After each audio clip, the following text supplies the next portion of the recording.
Bonsoir, Mesdames et Messieurs. Au moment où des milliards de dollars vont être dépensés pour remplacer le pont Champlain, notre équipe d'enquête a découvert une histoire de présumé pot de vin impliquant Michel Fournier.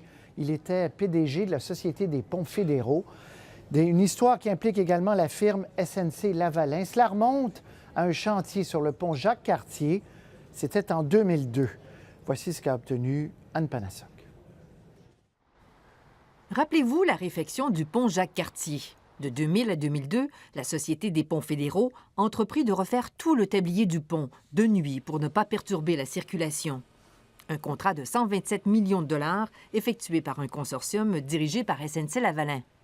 Or, à la même époque, Michel Fournier, le PDG de la Société des ponts et ancien proche collaborateur de Jean Chrétien, ouvre un compte en Suisse. Promotag, une agence régulièrement engagée par SNC-Lavalin, dépose des sommes importantes dans ce compte. 7 fois en 2002, 2 fois en 2003 et 2 autres en 2004, pour un total de près d'1,5 million de dollars. Depuis, Michel Fournier a pris sa retraite. Nous l'avons retrouvé ici à Victoria, en Colombie-Britannique. J'ai jamais reçu un sou de la part de SNC-Lavalin.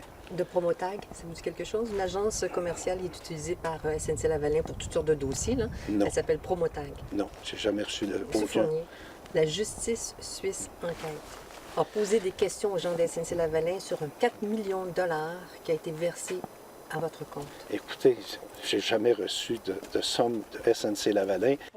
Michel Fournier nie aussi avoir ouvert un compte en Suisse. Non, j'ai jamais 1er ouvert de novembre compte. 2000, Non, j'ai jamais ouvert de compte. votre passeport a été donné en garantie où on a vu les photos. Monsieur Fournier, j'ai vu les photos. Bien, écoutez, d'après ce que je vois ici, il n'y a pas de doute. La personne a été identifiée physiquement dans les lois suisses, donc on ne peut pas juste, par procuration, ouvrir un compte à quelqu'un qui est ailleurs. Il faut absolument qu'il soit présent, qu'on constate son identité, puis qu'on le fasse signer. Michel Fournier nous a rappelé, pour admettre au téléphone qu'il avait ouvert ce compte en Suisse, mais comme prête-nom pour sa belle-sœur, aujourd'hui décédée, qui voulait cacher de l'argent à son conjoint. La belle-sœur nous a demandé de créer ce compte pour elle. Il n'a toujours aucune explication quant au paiement de Promotag. SNC-Lavalin a répondu par courriel qu'elle n'avait aucune information à partager avec nous. Quant à l'actuel directeur des ponts Jacques-Cartier et Champlain Corporé, Glenn Carlin, il a refusé de nous rencontrer. Anne est avec nous. Anne, d'abord, première question, est-ce qu'il y a une enquête criminelle là-dessus au Canada? Parce qu'il y en a une. Oui, parce que ces informations-là émanent d'une enquête qui est en Suisse et qui était menée sur Riyad Benaïssa. Vous vous souvenez, là, c'est l'ex-VP de SNC-Lavalin qui est emprisonné actuellement en Suisse là, pour des allégations de pots de vin payés à des ex-dictateurs. Alors, ils sont tombés là-dessus, mais finalement, ça ne les intéresse pas vraiment. Ce que je comprends, c'est qu'ils ont transféré toute l'information ici au Canada à la GRC qui a ouvert une enquête.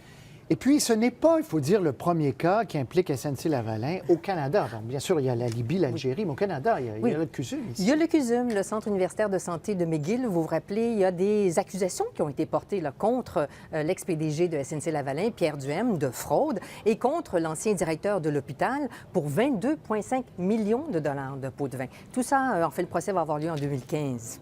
La suite ce soir, votre Enquête. reportage plus long, enquête. Merci beaucoup, Anne. Merci. Au revoir.